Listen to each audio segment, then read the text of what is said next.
Welcome to HopkinsSports.com. I'm Matt Harab, and this is your weekend sports recap.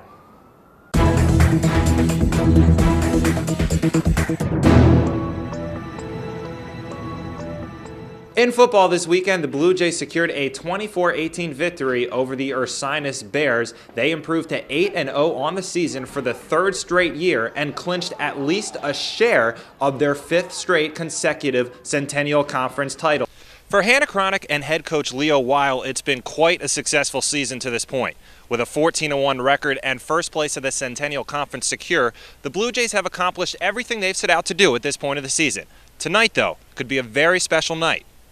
After a grueling triple overtime victory over Ohio State last weekend, the Blue Jays look to improve to 2-0 on Saturday when they take on the Towson Tigers. They survived 5 goals from All-American Jesse King last weekend and now will have to deal with top freshman recruit Joe Sider, who is making his first visit here to Homewood Field.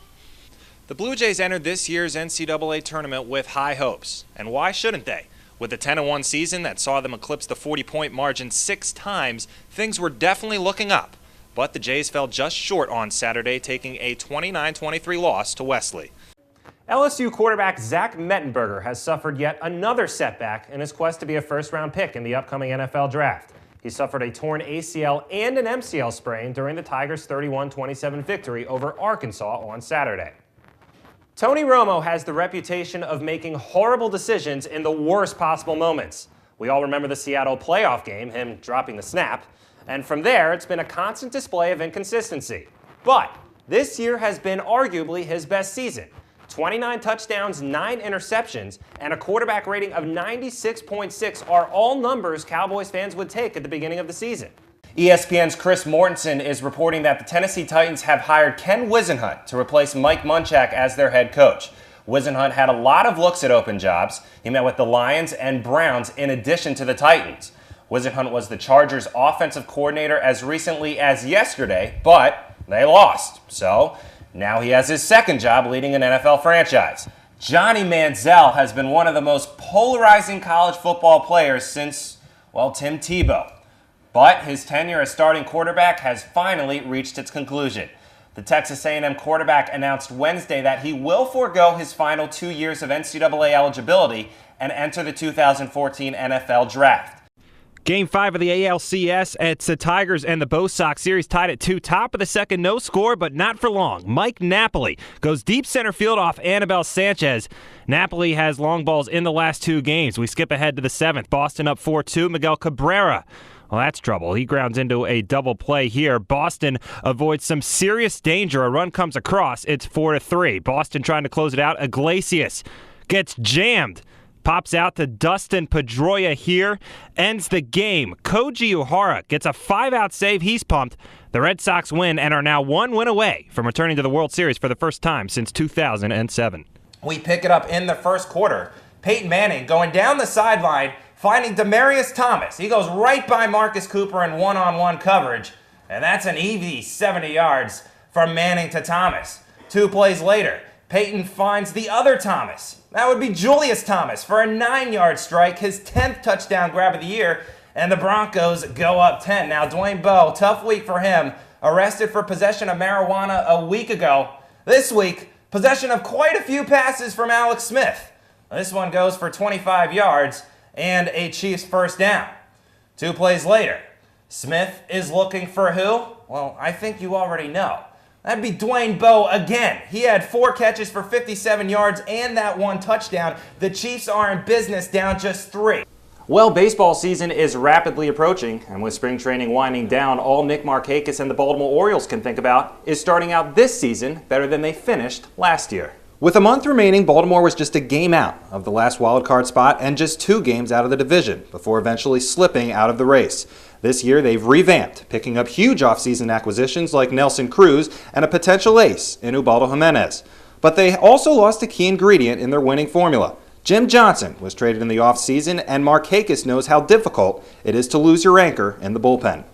You know, it's tough because you know what type of person Jim Johnson is, what type of player he is, and what kind of work ethic he has, and and he's been here from the beginning.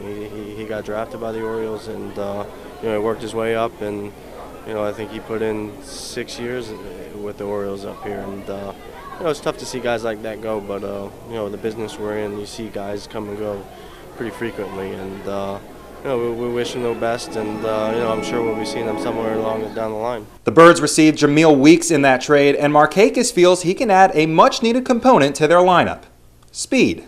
He looks like a scrappy little baseball player. He plays the game hard, does the little things, runs well, and I think in the near future he's going to hopefully have an impact and help us up here. The Orioles season begins next Monday, March 31st, when they take on the Red Sox at Camden Yards. Last year, the Blue Jays took a heartbreaking 9-point loss at the hands of Dickinson in the quarterfinals of the Centennial Conference Tournament. After a rough stretch at the end of this year, Hopkins won their last 3 games and secured the number 3 seed in this year's tournament. I got a chance to sit down with George Bugarinovich and head coach Bill Nelson to talk about their matchup with Franklin and Marshall tomorrow. You guys have won 5 of your last 7. What's the confidence level right now with you guys going into the playoffs? We're feeling pretty good about ourselves. We've played and beat some of the top competition in our league. We've had some close games with Dickinson as well. So we know that we can play with anyone in this conference. So we're feeling pretty good going into the tournament. Now, Franklin and Marshall is a team that you guys beat twice by double digits this year. You had great games, 18 points and 15 points respectively. How are you able to have so much success? The key to beating F&M is just playing good defense, limiting their inside presence with the 2 very good post players that they have. Although we were able to beat them both times, they really did well on the glass against us.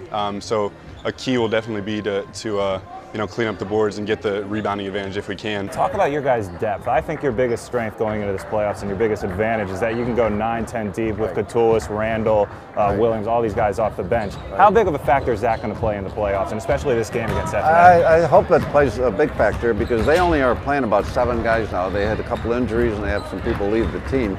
So he's comfortable with 7. You're right. We go 8-9 deep. We've gotten real good minutes from Luke Chambers and Nico and Omar and Matt Billups and Austin Vasiliadis is kind of like a starting guard. He and Daniel Corbett play about the same amount of minutes every game. So I think it was a factor in both games. And there have been times this year where we've come on strong at the end of games because of our depth. And that bench has been great this season, especially against F&M. In 2 games this season, the Blue Jays reserves have outscored the Diplomats reserves 45-16. And you heard Coach mention Matt Billups there, 10 points and 7 rebounds in their last matchup. Reporting live from the Goldfarb Gym, I'm Matt Harab, WBIM Sports.